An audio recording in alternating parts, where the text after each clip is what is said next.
bom dia. Compartilhar uma lareira que eu fiz no ano passado, em junho do ano passado, essa lareira. Ela foi feita com um tijolo ecológico, mas com tijolo maciço. Ó, com tijolo maciço aqui. Aqui do lado eu fiz de tijolo também para colocar a lenha.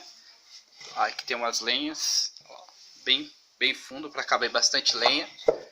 Do outro lado também eu fiz uma espécie de outra mesinha, embaixo suporte para colocar lenha.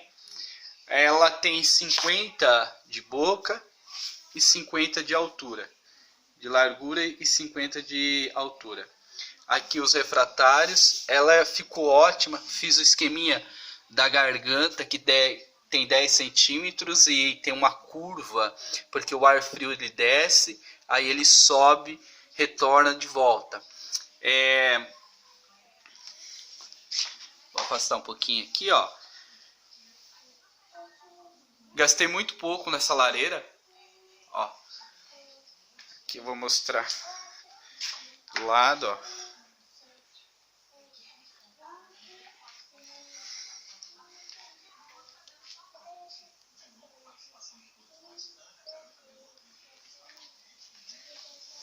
Dentro ficou show de bola. Ela não joga a fumaça para fora, ela suga toda a fumaça para cima na chaminé, ok? E gastei muito pouco, gastei acho que R$100 para fazer uma lareira dessa, que hoje, se você for fazer no mercado aí, no mínimo R$1.500, ok? Fica a dica aí. Quem gostou, deixa um joinha. Se inscreva no canal aí, Professor Márcio Carvalho. Um bom dia a todos.